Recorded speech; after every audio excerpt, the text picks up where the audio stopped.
নমস্কার বন্ধুরা, তোমরা সবাই কেমন আছো? আশা করি তোমরা সবাই ভালো আছো। আমিও খুব ভালো আছি। আমি আবারও একটি নতুন ব্লগ নিয়ে চলে এলাম তোমাদের কাছে। তো আমার যে বছর থেকে বিয়ে হয়েছে সেই বছর থেকে এই বাড়িতে সরস্বতী পুজো শুরু হয়েছে। মানে আগে তো হতো, তারপর বন্ধ হয়ে গেছিলো কোনো কারণে, তারপর আবার শুরু হয়েছে। তো এইটা তৃতীয় বছর, এই বছরই শেষ। পরের বছর হয়তো ছোট করে হবে। তাই যেহেতু এই বছরটা শেষ বছর, তাই একটু বড় করে পালন করা হচ্ছে। তো সেই জন্য এই বছর সরস্বতী পুজোতে আমাদের বাড়িতে নিমন্ত্রিত আছে প্রায় 150 খানেক লোক। তো এতগুলো লোকের আয়োজন মানে তোমরা বুঝতেই পারছো যে কতটা মাথার ওপরে চাপ থাকে। তো সেই কারণে আমরা রাত্রেবেলাতে সমস্ত সবজিপত্র কেটে রেখে দিয়েছি, যাতে সকালবেলা রাঁধুনি এলেই রান্নাটা বসিয়ে দিতে পারে। সেই জন্য আমি সকাল সকাল ঘুম থেকে উঠে পড়েছি। সকাল সকাল ঘুম থেকে উঠে আগে স্নানটা করে নিয়েছি, কারণ যদি স্নান না করি ঠাকুরের কোনো কাজই আমি করতে পারবো না। আর পুজোর তিথিটাও ছিল 10টা অবধি, 10টা পেরিয়ে গেলে তো আর পুজো হবে না। তাই সকাল সকাল পুজো শুরু হয়ে গেছিলো আমাদের বাড়িতে। আর এই যে আমি পুজো শুরু হওয়ার আগে চটপট করে রেডি হতে চলে এলাম, কারণ বাড়িতে অনেক লোকজন আসবে, আর একবার পুজো শুরু হয়ে গেলে আর রেডি হওয়ার মতন সময় পাওয়া যাবে না। আর এদিকে আমাদের রাঁধুনি এসে গেছেন। উনি অনেক দূর থেকেই এসেছিলেন। তো ওনার রান্নার খুব নাম ডাক আছে, উনি খুব ভালো রান্না করেন। তো এই যে উনি এখন খিচুড়ি বসিয়ে দিয়েছেন। আমাদের পুজোতে সেদিনকে আইটেম ছিল খিচুড়ি, আলু পোস্ত, ঘন্ট, চাটনি, পাঁপড়, মিষ্টি, পায়েস। আর এই যে তোমরা দেখতে পাচ্ছ পায়েস আর চাটনি দুটোই হয়ে গেছে। আর ওদিকে আলু পোস্তর আলু ভেজে রেখেছেন। আর এদিকে দেখো দুপুরবেলা খাবার দাবারের জন্য চেয়ার টেবিল সমস্ত কিছু এসে গিয়েছে। আর এই যে খিচুড়িও ফুটতে শুরু করে দিয়েছে। খাবার দাবার মোটামুটি রেডি হয়ে গেছে ঠিক সময়। আর সেদিন সরস্বতী পুজো উপলক্ষে ফুহুর সমস্ত ছাত্রছাত্রীরাও আমাদের বাড়িতে নিমন্ত্রিত ছিল। তো সেই জন্য ওরা সকাল সকাল এসে গিয়েছে আমাদের বাড়িতে পুষ্পাঞ্জলি দেবে বলে। বাচ্চাগুলো এত মিষ্টি স্বভাবের আর এতই মিশুকে যে ফার্স্ট টাইম আমার সঙ্গে দেখা হয়েছে, কিন্তু আমরা এত জমিয়ে গল্প, আড্ডা, মুভি দেখা এত কিছু করেছি, আমার তো অনেক ভালো সময় গেছে। আর এই যে দেখো আমরা দুজন ফাইনালি রেডি হয়ে গেছি। আর এই যে ফুফুকে দেখো, ওকে কেমন লাগছে তোমরা অবশ্যই কমেন্টস করে জানাবে। অন্যান্য বছর সরস্বতী পুজোর সময় আমরা দুপুরবেলা বাড়িতে খাওয়া দাওয়া করে নিয়ে আমরা ঠাকুর দেখতে বেরোই কলেজ স্কোয়ারে, কিন্তু এবছর সেই সুযোগ হয়ে ওঠেনি। তাই এবছর শাড়ি ঠাড়ি পরে ওই যা ফটো ভিডিও যা করেছি ওই ঘরেই কেটে গেছে। আর এই যে মায়ের পুজো হচ্ছে আমাদের বাড়িতে। আমি সকাল থেকে উপসে ছিলাম, কারণ পুষ্পাঞ্জলি দেব বলে। তো পুষ্পাঞ্জলি হওয়ার পরে ঠাকুরের প্রসাদ খেয়ে নিলাম। আমার শাশুড়ি মাও এই যে প্রসাদ নিতে এসেছেন, কারণ উনিও উপোস ছিলেন। পুষ্পাঞ্জলি দেওয়ার পর উনিও প্রসাদ খাচ্ছেন। আর এই যে দেখো ছাদে এক এক করে সবাই আসতে শুরু করে দিয়েছে, কারণ বেলাটাও অনেক হয়ে গিয়েছে।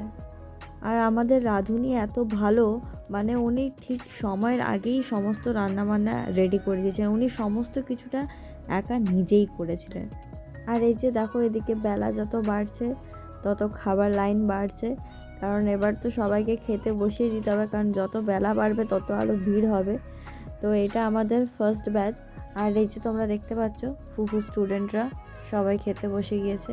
ওই যে আমার শাশুড়ি মা, উনি দেখছেন সবাই ঠিকঠাক মতন খাওয়া দাওয়া করছে কি না। আর ওই যে আমার হাজব্যান্ড, সে তো সেদিনকে সকাল থেকে এত কাজ করেছে যে কিছু বলার নেই।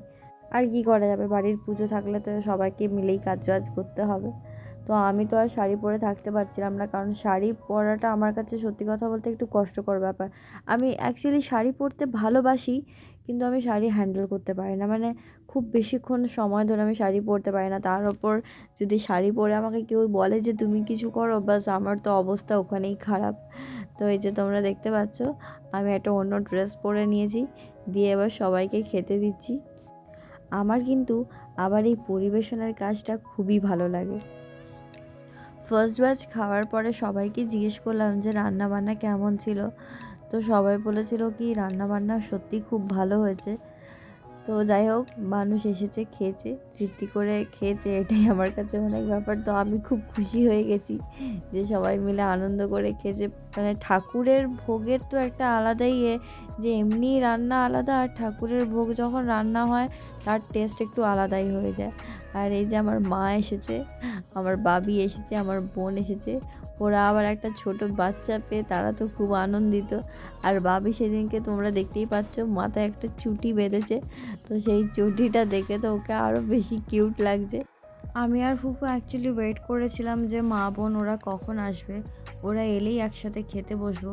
তো ওরা আসতে অনেকটাই বেলা করে দিয়েছিল। আর এদিকে তো সকাল থেকে উপসেই ছিলাম জানো, কারণ পুষ্পাঞ্জলি দেওয়ার পর সেরকমভাবে কিছু খাওয়া হয়নি, শুধুমাত্র ঠাকুরের একটু ফল প্রসাদ খেয়েছিলাম। তো সেজন্য খিদেটাও দারুণভাবে পেয়ে গেছিলো। তো আর দেরি না করে আমরা সোজা খেতে বসে গেছি। আর রান্নাগুলো এত টেস্টি হয়েছিল যে কি বলবো, আমি তো পুরো পেট ভরে খাওয়া দাওয়া করেছি। তো আমার খুব ক্লোজ ফ্রেন্ডসরাও সেদিনকে নিমন্ত্রিত ছিল, তো ওরাও আসতে একদমই লেট করেছে। তো দেখো ওরা যখন খেতে বসেছে পুরো চেয়ার ফাঁকা, মাত্র কয়েকজনই খাচ্ছে। তো যাই হোক, ওরা যে আমার ডাকে এসেছে এতেই আমার খুব ভালো লেগেছে। তারপর খাওয়া দাওয়া হয়ে যাওয়ার পরে সবাই মিলে খুবই জমিয়ে গল্প আড্ডা, অনেক হাসি ঠাট্টা হওয়ার পরে সবাই যে যার বাড়ি চলে গেল। তো বাড়ি চলে যাওয়ার পর আমি 1 ঘন্টার মতন একটু রেস্ট নিয়েছিলাম। তো আমাদের এখানে সরস্বতী পুজো মানে কলেজ স্কোয়ার হলো সবথেকে বিখ্যাত জায়গা। যে সরস্বতী পুজোর দিন এমন কেউ নেই কি যে কলেজ স্কোয়ারে যায় না। মেন অ্যাট্রাকশন হলো কলেজ স্কোয়ার। তো আমিও সেজন্য রেডি হয়ে গেছি এখানকার কয়েকটা বিশেষ বিশেষ ঠাকুরের মূর্তি দেখে নেওয়ার জন্য। তো এই যে দেখো, আমি আর ফুফু দুজনেই চলে গেছি। ছোটোবেলার কথাগুলো খুব মনে পড়ে। ছোটোবেলায় এই দিনটার জন্য অপেক্ষা করে থাকতাম যে সরস্বতী পুজো কবে আসবে। তো সকালবেলা ঘুম থেকে উঠতাম, স্নান করতাম, মায়ের একটা ভালো শাড়ি পরতাম, মা আমাকে একটা শাড়ি পরিয়ে দিত, বোনকে একটা শাড়ি পরিয়ে দিত, মা হাতে টাকাও দিত যাতে আমি আমার ফ্রেন্ডসদের সাথে বাইরে গিয়ে কিছু খাওয়া দাওয়াও করে আসি। তো যাই হোক, ওই দিনগুলোর কথা মনে পড়লে এখনও মনটা খারাপ করে। ওই দিনগুলো তো ফেলে আসা দিন, আর কখনো ফিরে পাবো না। তো যখনই মনে পড়ে মন খারাপ করে। হ্যাঁ, তবে একটা কথা, শুধু দিন আর সময়গুলো পাল্টে গেছে, শুধু একটা জিনিসের পরিবর্তন হয়নি, সেটা হলো আমার শাড়ি পরা। শাড়ি আমি তখনও পরতে পারতাম না, আর শাড়ি আমি এখনও পরতে পারি না। তখন মা শাড়ি পরিয়ে দিত, আর এখন আমার শাশুড়ি মা আমাকে শাড়ি পরিয়ে দেয়। হ্যাঁ, আমার হাজব্যান্ডও মাঝে মধ্যে হেল্প করে। তো আমরা ফাইনালি চলে এসেছি কলেজ স্কোয়ারে। তোমরা ভিড়টা দেখে বুঝতেই পারছো যে এখানে কত মানুষ আসে। আর এখানে একসাথে 7-8টা ক্লাবের পুজো একসাথে হয়। তো আগে এখানে তো অনেক বক্স বাজতো, তো মাধ্যমিক পরীক্ষা হওয়ার কারণে এখন বক্স বন্ধ করে দিয়েছে। আর এই কলেজটা সম্পর্কে বলে রাখি, এই কলেজ থেকে আমার মাও পড়াশুনো করেছেন, আর এই কলেজে আমার হাজব্যান্ডও পড়াশুনো করেছে। তো এই কলেজ স্কোয়ারের সামনাসামনি আমার স্কুল, মানে 2-4 মিনিটের রাস্তা। তো ছোটোবেলায় যখন স্কুলে আসতাম, তো এই কলেজ স্কোয়ারে আমরা আমার ফ্রেন্ডসদের সাথে অবশ্যই আসতাম। তো আমরা এখানে সমস্ত কটা ঠাকুর দেখে নিলাম। তো ঠাকুরের মূর্তিগুলো এতটাই সুন্দর ছিল, দেখে যেন সত্যি মন আর চোখ দুটোই জুড়িয়ে গেল। তো আমরা ঠাকুর দেখে নিয়ে কিছু খাওয়া দাওয়া করে নিলাম। আজকে তো নিরামিষ ছিল, তো বাইরে সেরকম কিছু খাওয়া যাবে না, তবে নিরামিষের মধ্যে যা কিছু ছিল সেটাই টুকটাক একটু খেয়ে নিয়েছি। তো এবার অনেক রাত হয়ে গিয়েছে, এবার আমাদের বাড়ি যাওয়ারও সময় হয়ে গেছে। তোমাদের সরস্বতী পুজো কেমন কাটলো অবশ্যই তোমরা কমেন্ট করে জানাবে। আজকের ভিডিওটা এই পর্যন্তই। ভিডিওটা ভালো লাগলে একটা লাইক করবে, কমেন্ট করবে আর শেয়ার করবে। দেখা হচ্ছে খুব শিগগিরই পরের একটি ব্লগে। Bye bye.